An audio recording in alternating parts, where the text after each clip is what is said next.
Welcome to the Indie Film Hustle Podcast, episode number 316. Get your ass out there and make a movie because I'm telling you, Hollywood is ripe for the taking. Robert Rodriguez. Broadcasting from the back alley in Hollywood, it's the Indie Film Hustle Podcast, where we show you how to survive and thrive as an indie filmmaker in the jungles of the film biz. And here's your host, Alex Ferrari. Welcome, my Indie Film Hustlers, to another episode of the Indie Film Hustle Podcast. I am your humble host, Alex Ferrari. Today's show is sponsored by Blackbox. Blackbox is a new platform and community that is all about financial freedom for filmmakers like you. If you join Blackbox, you will be transformed from being a worker to being a maker of your own content. And you'll be making steady passive income from the global market. Blackbox currently allows you to upload your stock footage once, get it to many global agencies, and then allows you to share that passive income stream with your collaborators. Whether you want to submit old footage that's been sitting around in your hard drives or create brand new content, Blackbox is for you. It's really quite revolutionary. With Blackbox, filmmakers can concentrate on making great content while Blackbox takes care of all the business BS. Just visit www.blackbox.global to find out more. Now, guys, I want to ask you a question. Do you have an idea for a film that can change the world? Would you like to be mentored by a working Hollywood professional? What do you think about $10,000 to make, write, shoot, and direct your own short film? If any of these sound like something that you have or you want, then Telenexus Script Filmmaking Lab is for you. This contest awards $10,000 for you to write, shoot, and direct your own short film. And you will get to work with an industry mentor to help you bring your film to life. And unlike other contests, there are no fees. It is free to submit. So I have no idea what you guys are waiting for. After you finish listening to this podcast, go and submit right now. So don't wait. Apply now. Stop talking about making a movie and go make a movie. Someone is going to get $10,000 and a Hollywood mentor. Why not you? And as a special reward, mention Indie Film Hustle referred you and the application will receive special consideration for tribe members. Just head over to indiefilmhustle.com/make your movie now. That's indiefilmhustle.com/make your movie now. Now, today on the show, we have two filmmakers by the name of Megan Petersen and Hannah Black. They were the winners of the Seed and Spark Hometown Heroes contest with the Duplass Brothers as their executive producers. Now, being winners, they get access to $50,000 and 18 days to make their film, which is called Drought.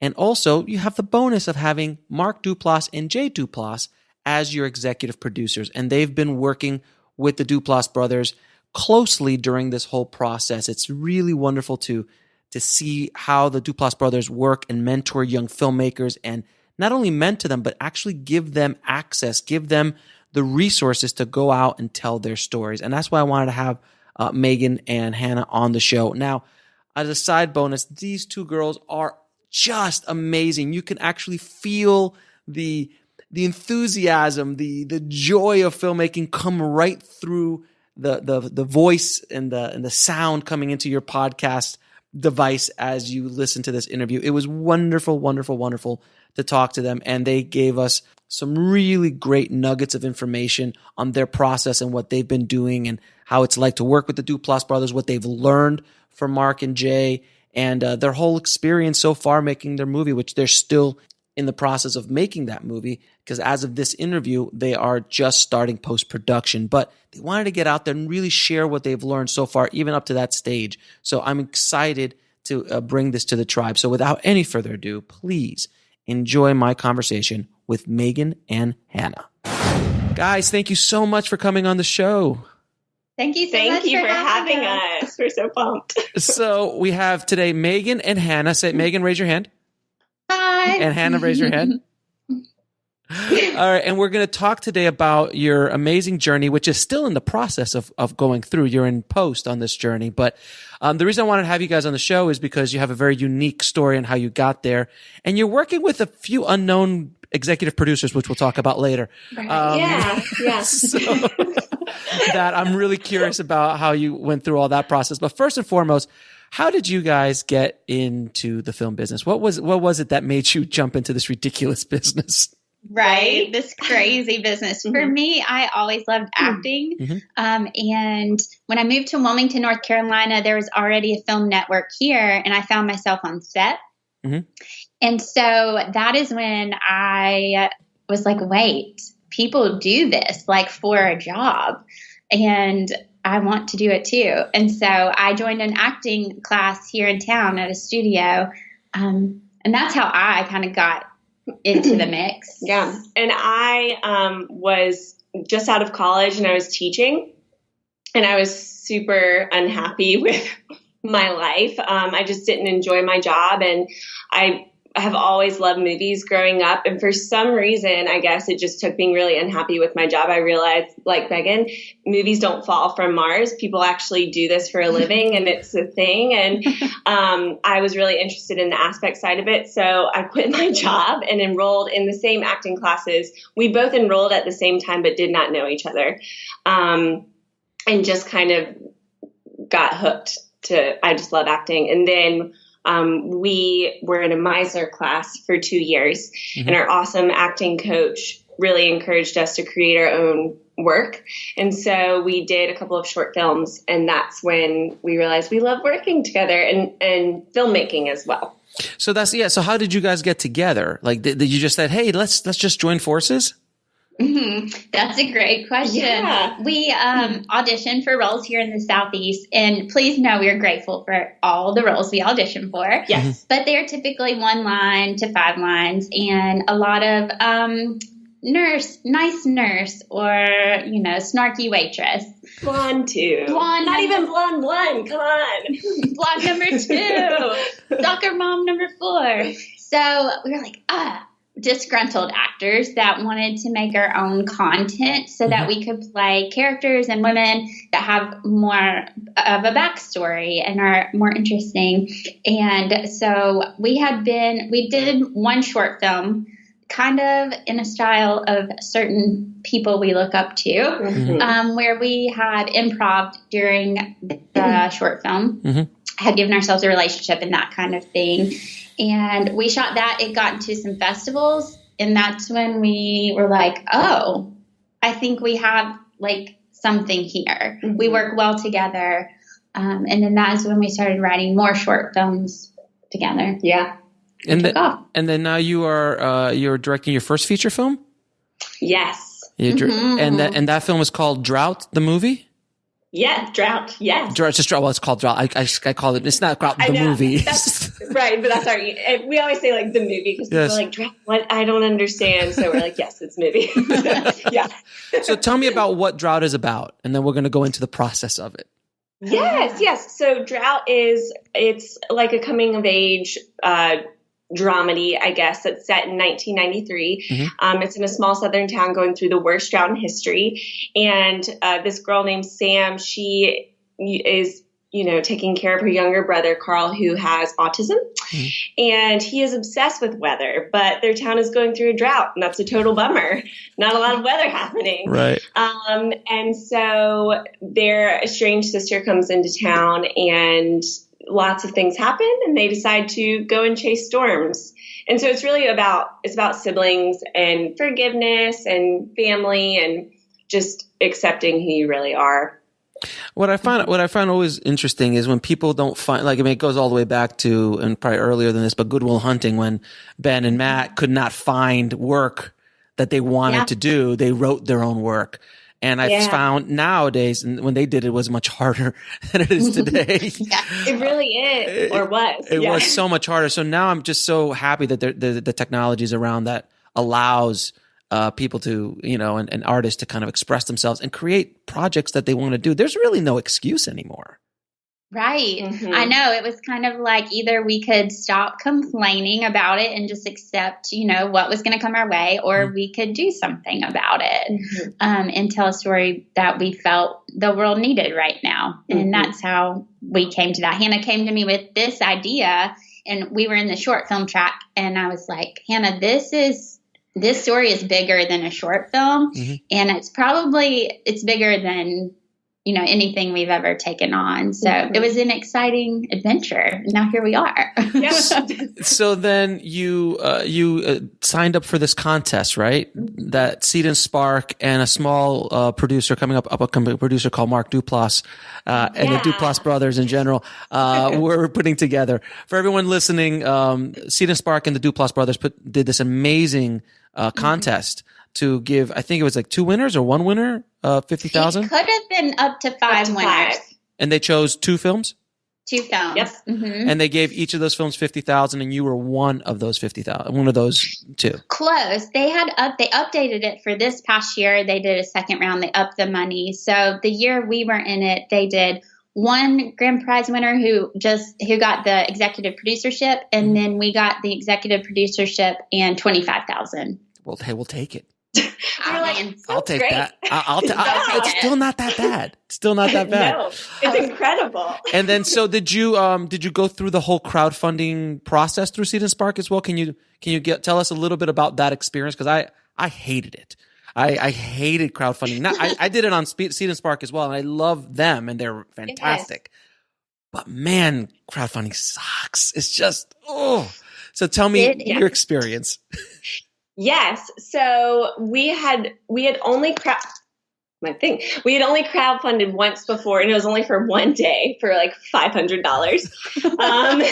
So very different from this. And also it was a competition. So it was the craziest thing that we've ever done. Even after shooting the film, shooting Drought, we still look back and we think that the crowdfunding was the most difficult thing ever. Seed and Spark set us up for success with like all of their education stuff that they put, all of the videos they have, like when you get in a crowdfunding slump. We didn't have a ton of time to prepare because we saw the competition late June and it was launching the middle of September. And so in that time shot, a pitch video, got all of our crowdfunding site together. Got our LLC together. Got our company together, everything. We had worked on the script for 3 years, but we were at a point with it that we were either going to have to like get money for it, finance it, or put it on the shelf and, say that was a good experience. And that we saw a No Film School article about the competition right at the exact time that we were trying to make that decision. So crowdfunding, it was fun. It was like insane and the hardest thing we've ever done. We raised right under $25,000. So that's in addition to the grant? That is. So you ended up being with a $50,000 budget, give or take. Right. That's right. $50,000 budget. That's awesome. Yeah. Awesome. Yeah. And everyone listening, if you guys haven't checked out Seed and Spark, they're amazing. They are so wonderful. And for film, they're the best crowdfunding platform because they care. They care. They really do.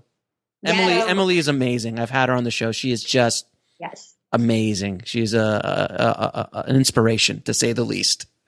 She is. She's changing the game of filmmaking for independent filmmakers because anyone from like South Dakota or, like in the middle of nowhere can make a film by raising money through this site. And it also, what we found through Hometown Heroes specifically was our community just rallied together to make this film a thing. So yes, you're raising money, but the way Seed and Spark is the way it runs, you're also creating a film community in your town, but also across the United States, because we're able to connect with other filmmakers through the same Seed and Spark family, which has been really cool. And to build an audience in 30 days of 3,000 people. That's insane. It was insane. And that was the great part about participating in a rally to raise funds is the momentum you gain from building an audience as well, which has been really helpful in other things we've done since going into production, how we can reach out to that audience that we've built and let them know what's going on or if we have needs, that kind of thing. And then did you do the crowdfunding before or after you got the grant with the Duplasses? So it was actually the rally. It's a really unique rally. The competition for the grant was part of crowdfunding. So the two things you had to do was you had to hit your crowdfunding goal, and which you could set for yourself anywhere over $7,500. But we knew in order to make the film at all, we needed to set it at $24,000. So we set it at that, and then you had to be in the top 10 with the most followers. That was when it got insane. That was wow. So you were like hunting. You were like hunting for followers. You were hunting for people. Like even if it's $1, even if it's $1, that's fine. Right. Just get on, and you have to be in the top. That's so awesome. That's a great. And it's a really great kind of gateway to get to this contest, because you have to prove that you have an audience. You have to prove that you can hustle. You have to prove that you can get through there. And it kind of really, the cream definitely rises to the top when it comes to that. Now, do you have any tips for filmmakers in crowdfunding? Yes. I think number one is just be prepared. It's really turns into becoming an extra full-time job. We would see when we were active on Facebook Live or messaging people that's when we would gather followers and funds. And the times that we were at our real jobs, it would go silent. So I think my biggest thing is you just have to stay in front of people and stay active. And also remember the message of your film, and to just to be intentional with the way that you are marketing it. In just a kind way.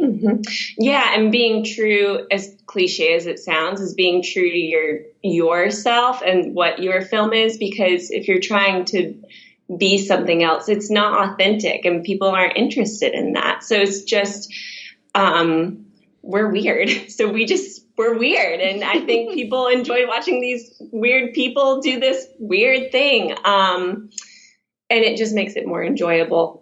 Right. To just be yourself. Because for us, at least, we were in front of Facebook Live, like crying and then laughing and making a total of ourselves. I did actually see a couple of those Facebook Lives. They are quite entertaining. I saw them on your Facebook page. It was quite.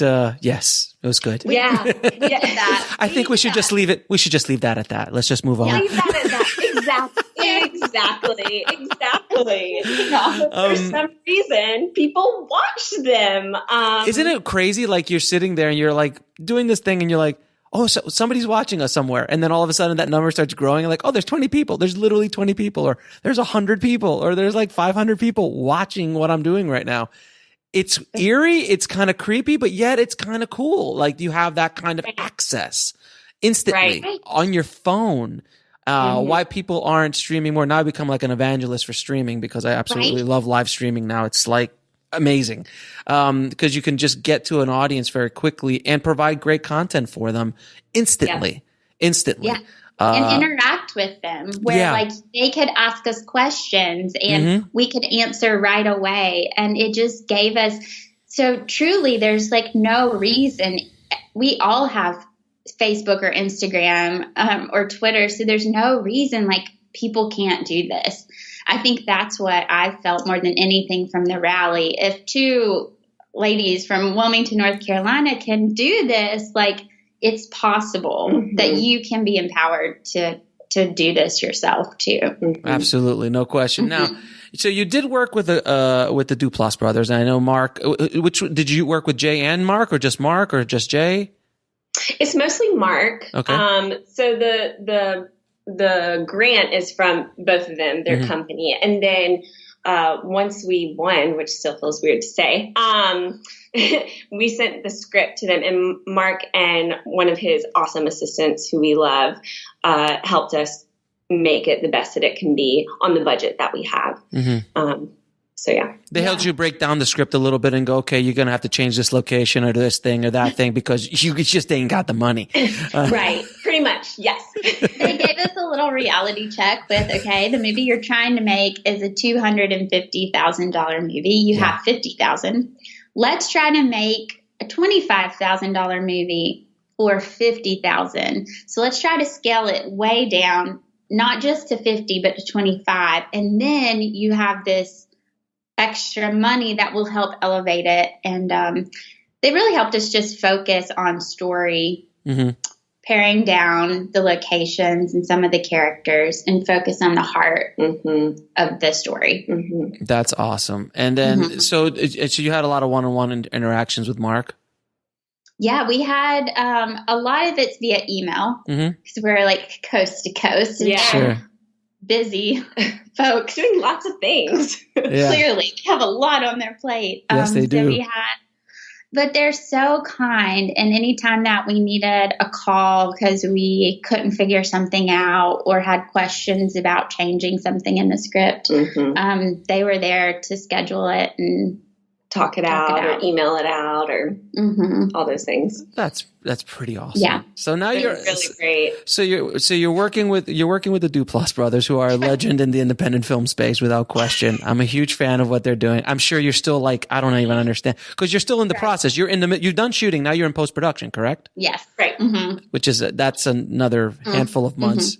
And I'm curious to see what their interaction with you is, because I'm sure just by working with someone like Mark and like Jay, who've done this a lot in their career, you're going to absorb a lot of stuff. I always tell people you have to surround yourself with people who are better than you so you can learn and can grow and be inspired. Well, you've taken that to an umph degree. Without question. It's crazy. So I'm really curious to see how that next process is moving forward in post. Now, while you were on set, what was the biggest challenge you dealt with? And by the way, how does it work with you two?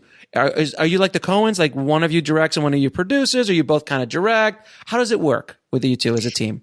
I think it's interesting to talk about how we ended up directing. Yes, we should talk about that. Please. So we wrote, because we started off acting, so we consider ourselves actors first. So we wrote the lead roles for ourselves, with finding someone else to direct. That's just what we wanted to do at first, especially because we had never been leads in a feature film. We've been Blonde 2 and Waitress, so, which is great, but it's just like a whole different animal. In addition to producing it and creating the story and stuff. Well, we talked to Mark and he was just like, so you guys are going to direct it, right? And we're like, no. And he's like, why not? And we're like, we're scared. We're really terrible afraid. reason. Yeah, we're really afraid. And he was like, well, basically saying you should do it. And just his belief in us, and not even like batting an eye about us being the leads in the film, and then also co-directing it, made us feel, okay, we can do this. So we did. We would definitely, if we are not in the scene together, whoever is more heavy on acting that day would concentrate more on that part, and the other person will take over directing more. And then we had a really strong first AD, which now, after going through this process, I cannot advocate for enough. Oh, yeah. Yeah, you got whoa. Yeah. Because in a short film's a whole different Sure. You can kind of get away with some things. A feature, I cannot imagine if we did not have a strong first AD. And for us, she was, Christy Ray is her name, incredible. She's an actress. And so she was also able to look out for our acting and performance if we were both in the scene. Yeah. She was incredible. So we had her whenever we were both in the scene together, and as well as who's our editor right now in set deck / props, who is an incredible writer and director himself, Pierce Cycleather. So both of them were, they would tag team together and discuss, and then come to us like in the middle or after the scene is over, and we'd powwow, and then we'd go back and do the scene again. So just an incredible team all together, looking out for performance and stuff. That's insane. It's insane. It's insane. It's insane. We're so blessed. Yeah, I mean, I've been on sets with bad first ADs and good first ADs and no ADs. And certain budgets, it makes sense with no ADs. But but when you have a bad AD, you trust me, it'll bring the whole ship down real quick. sets the tone for sure. So what was the biggest challenge you guys dealt with on set? I mean, it sounds like just acting and directing were pretty good, but like, was there any like specific day that something happened that you're just like, how are we going to get out of this? Oh, there were two really tough days. Major days. First, this is crazy and kind of like sad, but it's true. It happened on our 6th day. I got a phone call in the middle of the day that my mom unexpectedly passed away. Oh. Right? It was crazy. And so it happened on a Wednesday, and we were shooting. I was done with my scenes for the day, and I was not in any scenes the next day, and then we had 2 days off. So Hannah and the team were incredible. Like it was a really hard balance of like, this is a real life thing. Life doesn't stop because you're in production. Right. Yeah. Things still happen.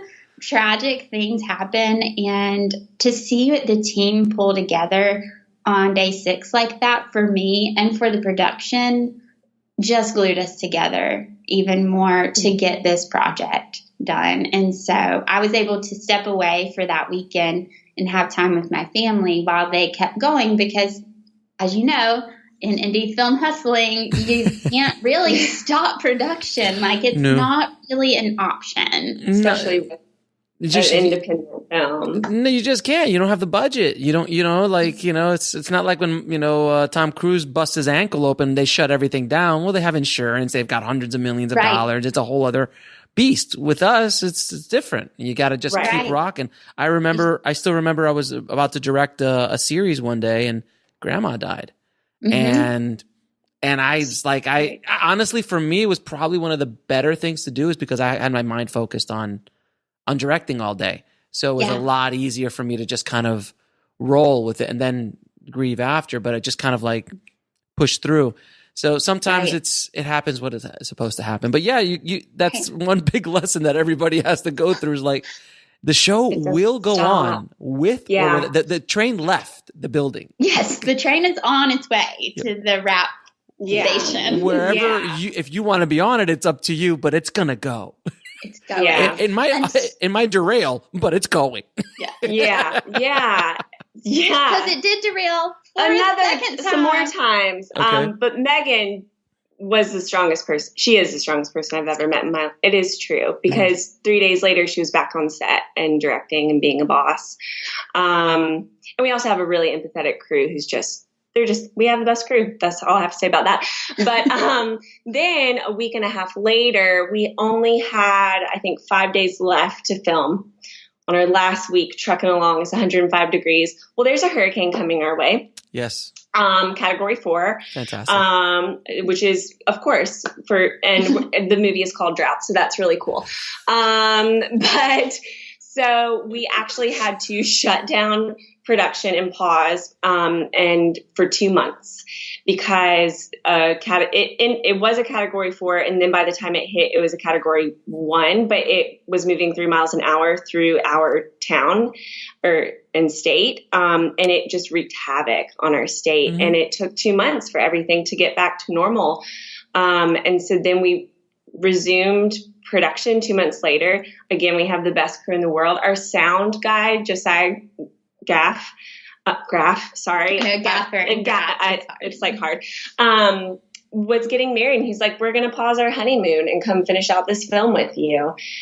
Just so awesome. Right? So we had these really devastating things happen, but we also had the most incredible things happen simultaneously. So tough stuff. And we made it. I'll tell you what, I was shooting my first big short film back in 2005, and Hurricane Wilma showed up in Florida and literally destroyed our sets while we were there. And then the best thing about it was, it worked out good. A week later, we just added it into the story. There you go. We rewrote it because we had no other choice. And then while we were shooting at a hospital where FEMA set up. So we had thousands of people outside in line trying to pick up waters and food. And we're just like, and we did a whole documentary about it behind the scenes. It's there, but you just got to roll. You got to roll. When you have $200 million, you have a money hose to throw problems at.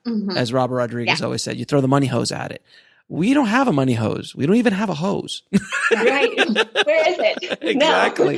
No. So you just got to go with it. You just got to roll. You just got to roll. And if you're too stringent about what you want and need, it's all about compromise. Directing is pretty much compromise. Totally. Because it's never going to be what you exactly had in your mind. Right. But then it turns out better somehow afterwards. If you're open to it. It was actually a miracle. If you're open to it. Yes. If you're open to very it. True. Because there's a lot of directors I've seen that just like, I want it this way. I'm like, but that's gold. I don't care. Right. Release. For us, like, if we look back on it now, we were so tired, so spent.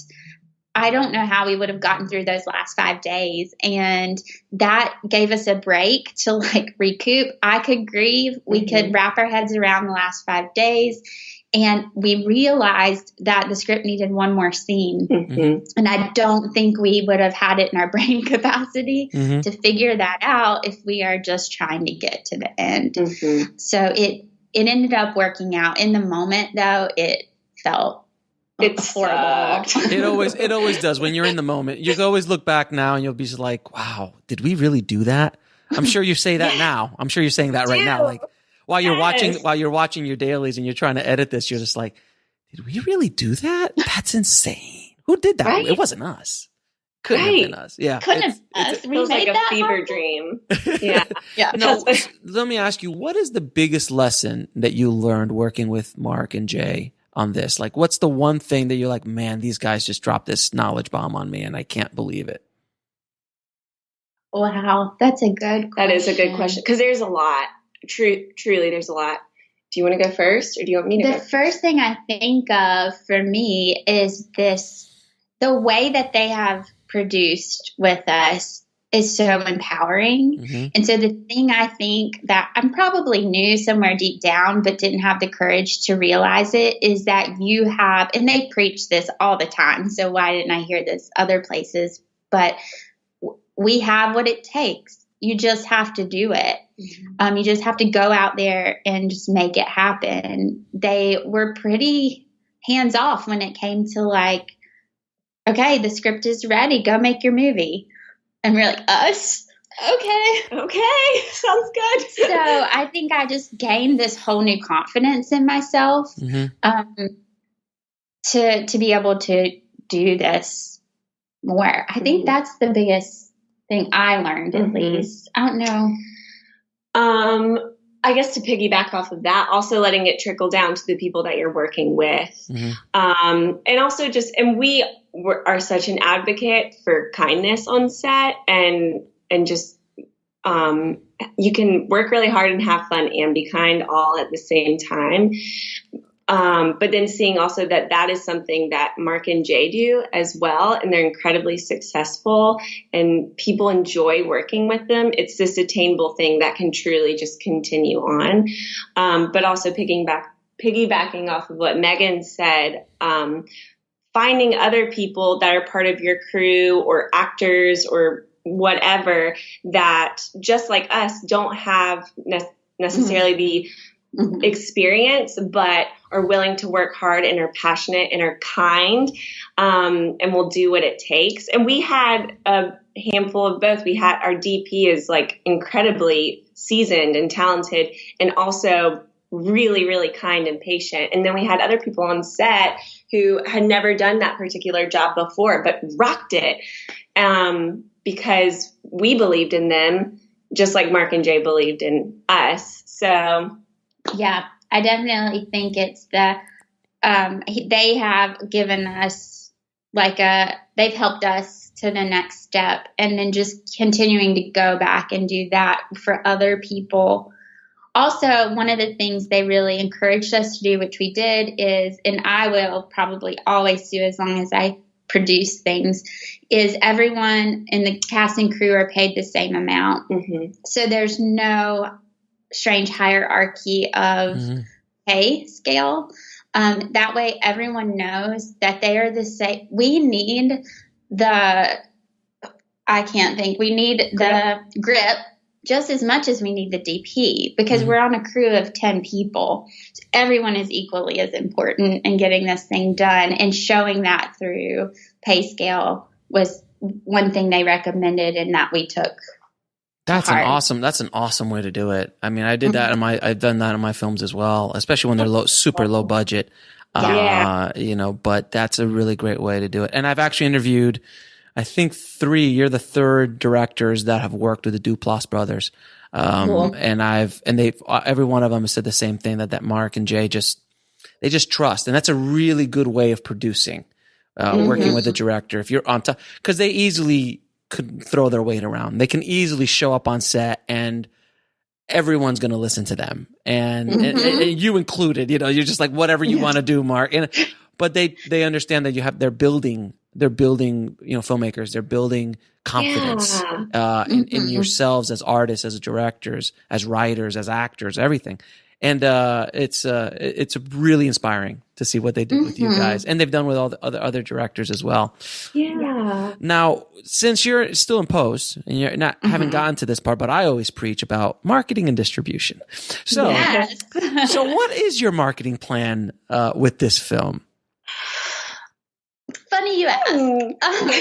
So we've been a little different, I think, than sometimes what's recommended in filmmaking, where we just take everything one step at a time, getting through each step, especially since it's our first. Even though we've read articles about how you should think about this end game and that's how you can funnel things through, I understand that.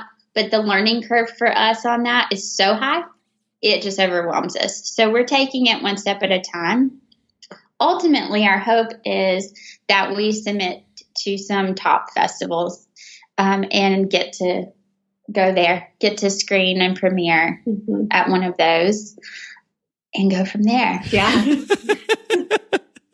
Well, I mean, look, you guys are pretty much in the black at this point in the game, since you crowdfunded and you got a grant. So you don't have a whole lot to lose per se, as far as financially is concerned. So you can kind of go with that strategy. Generally, I always preach not to just like, hey, I'm just going to submit to some festivals and see what happens. Generally, that's not the greatest distribution plan or marketing plan as a general statement.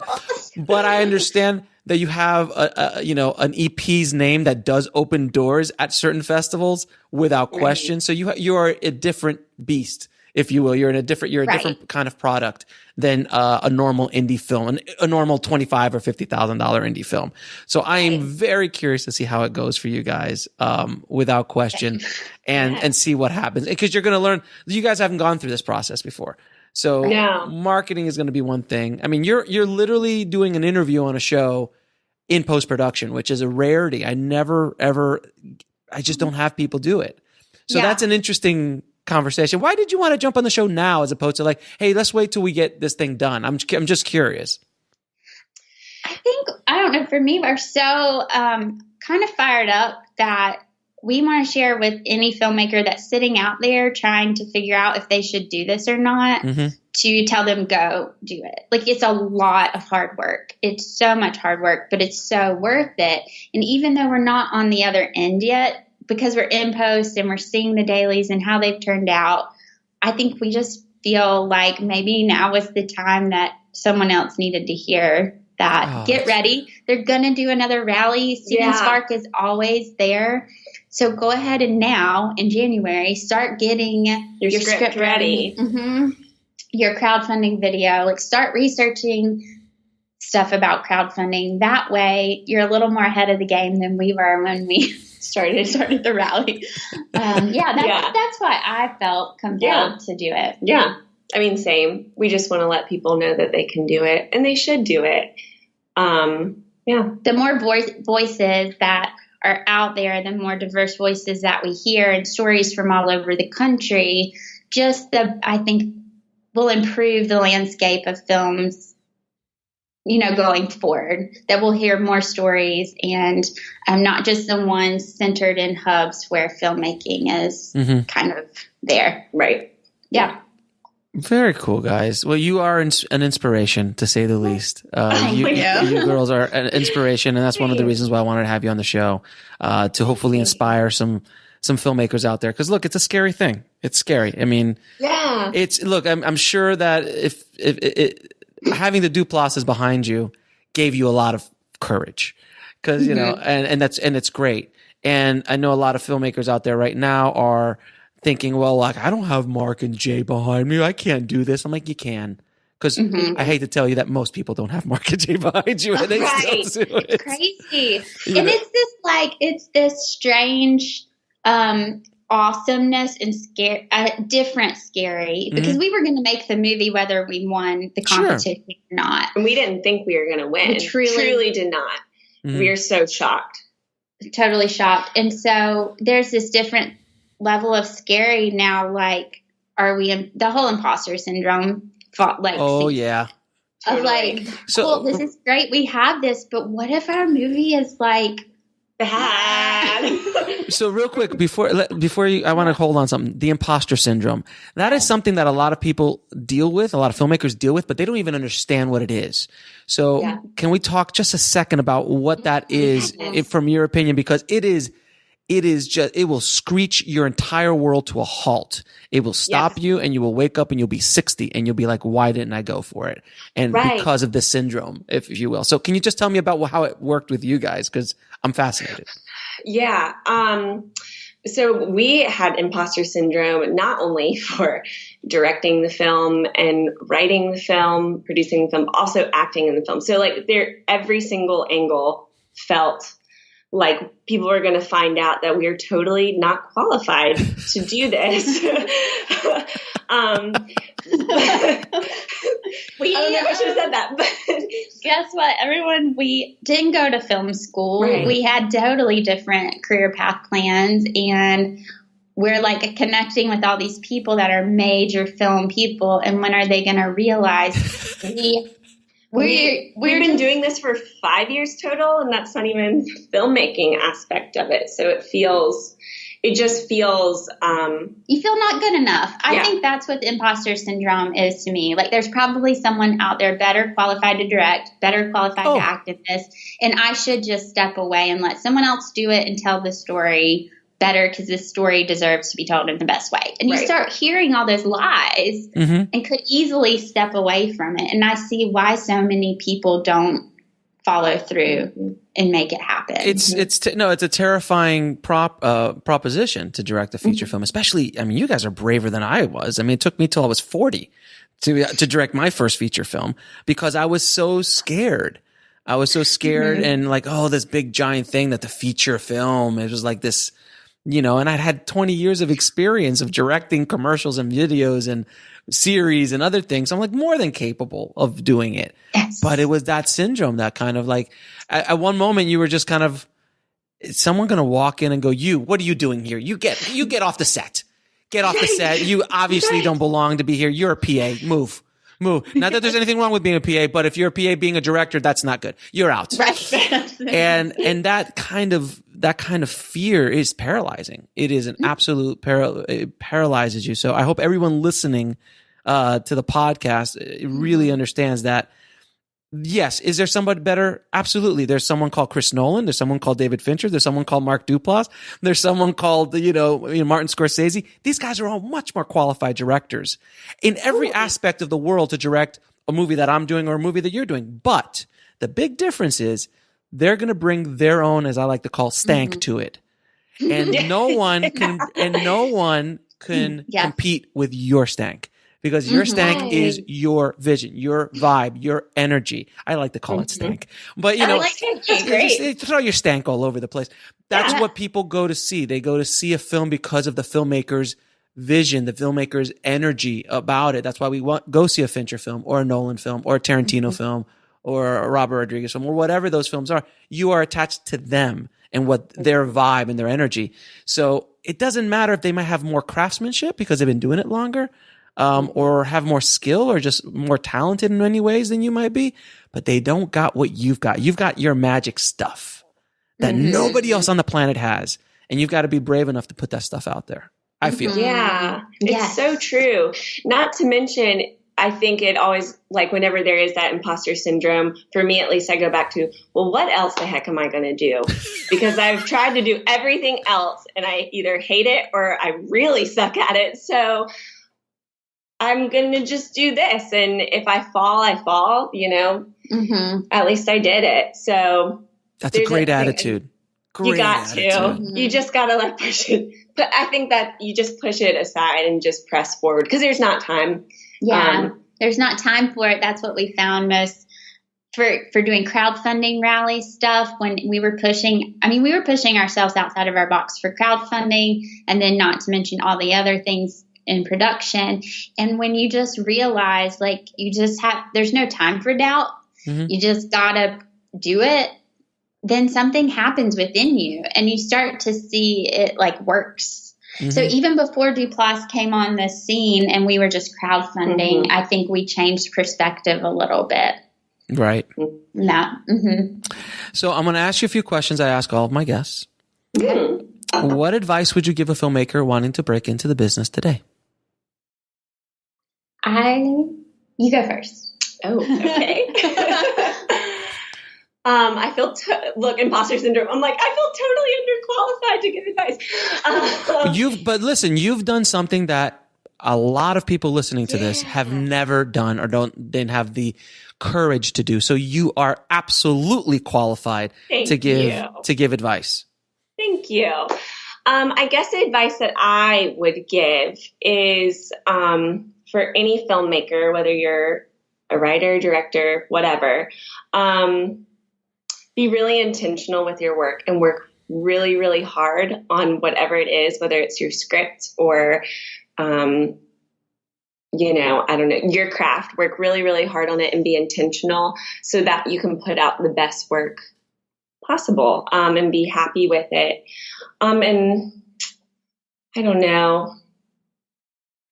Just do it. I know that sounds so cliche, but just do it because you're going to look back and you're going to be so stinking bummed that you didn't do it see your friends that did it or the person that you went to school with who is doing the thing that you've always wanted to do.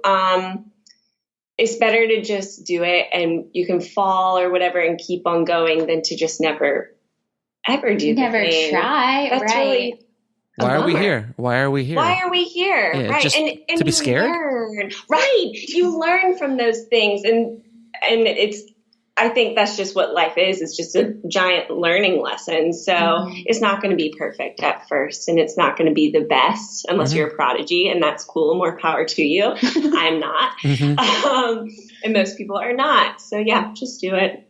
Nike. Yeah, I know. I was just thinking that. I was like, I only have just do it, but I can't say it's a Nike.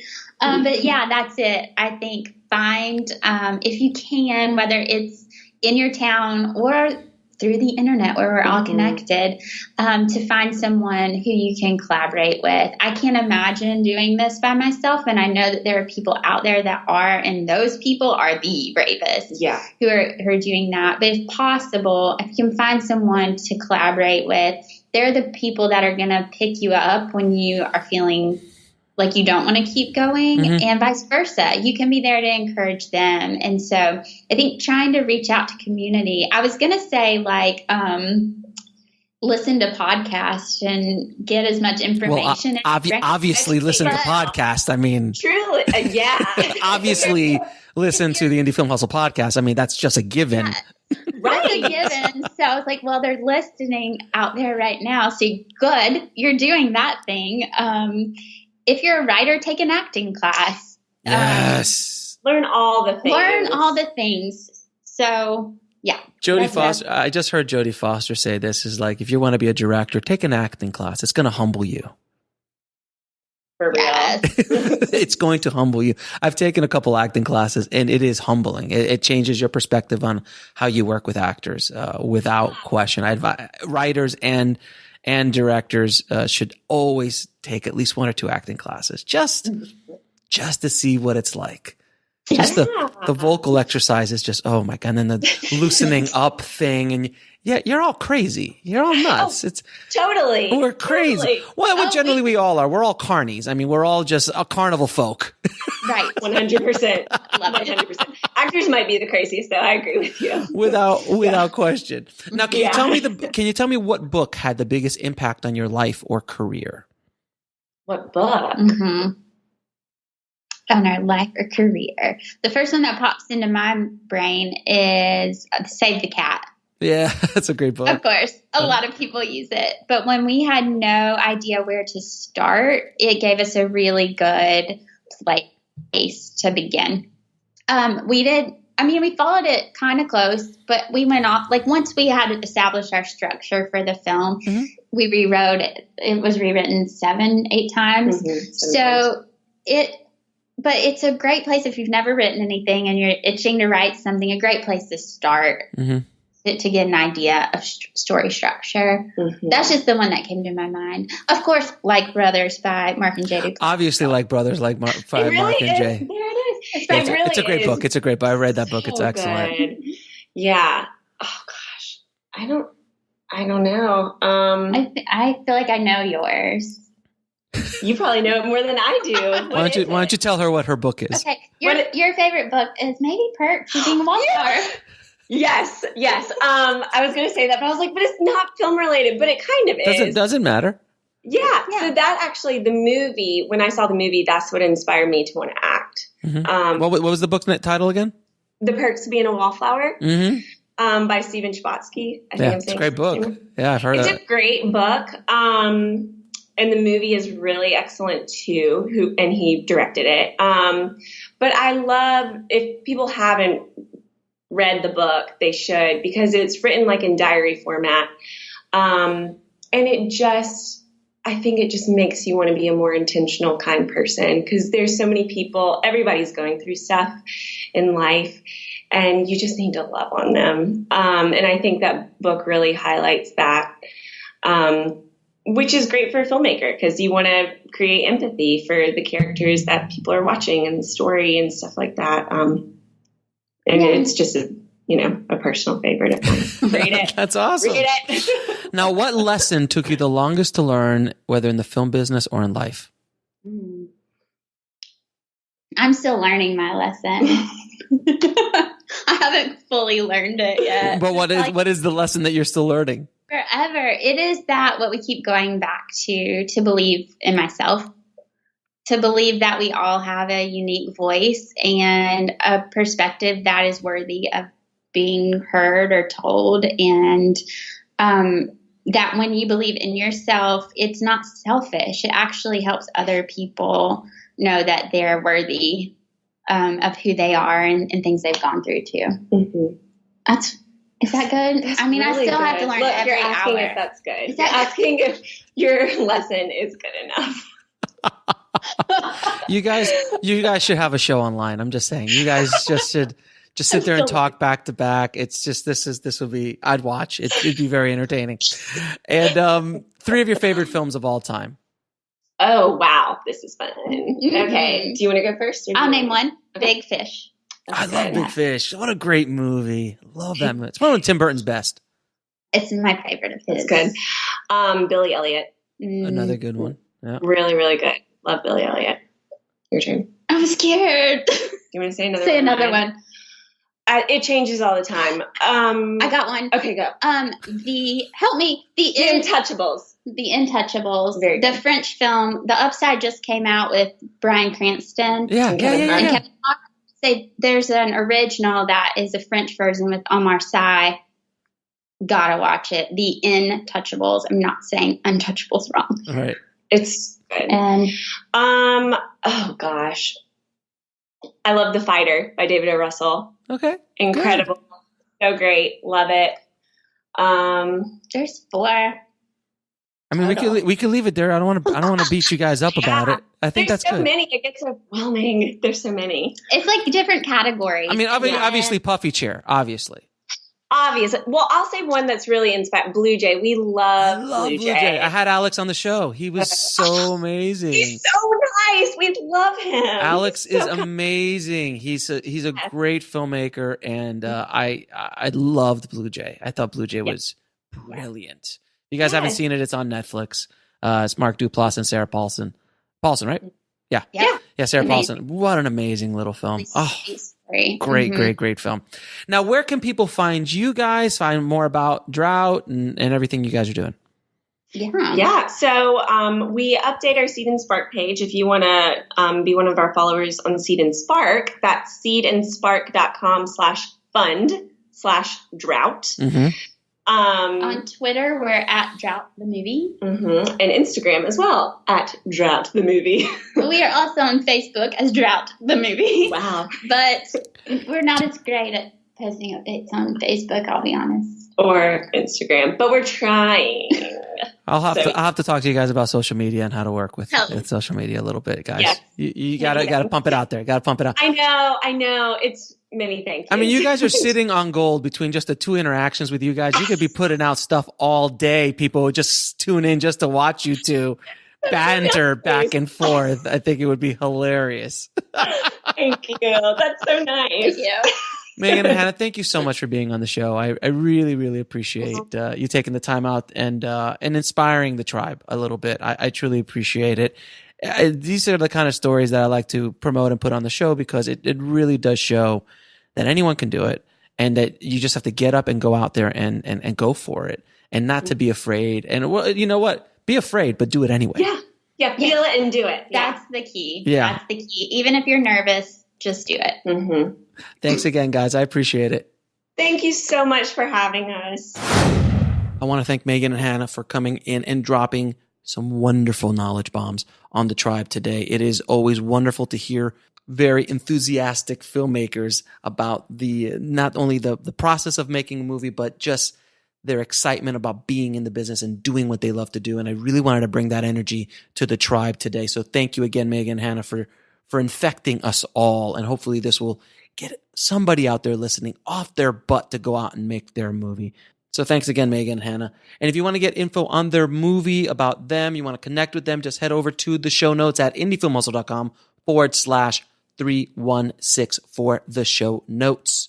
Now, if you haven't already, please head over to shootingforthemob.com and pick up my new book, Shooting for the Mob, the story of me almost making a $20 million movie for the mafia. And in all my misadventures through Hollywood, meeting big billion-dollar producers and movie stars and so on, while going through the most difficult time of my entire life, not only as a filmmaker, but as a person dealing with very, very difficult circumstances. It is definitely an inspirational story. It is, I call it the companion piece to Rebel Without a Crew by Robert Rodriguez, because his story went one very positive way, mine went a very negative way. So it was both sides of the coin of being a young filmmaker and getting a shot at the big time. So you can buy it on Amazon and just go to shooting with 2 O's, shootingforthemob.com.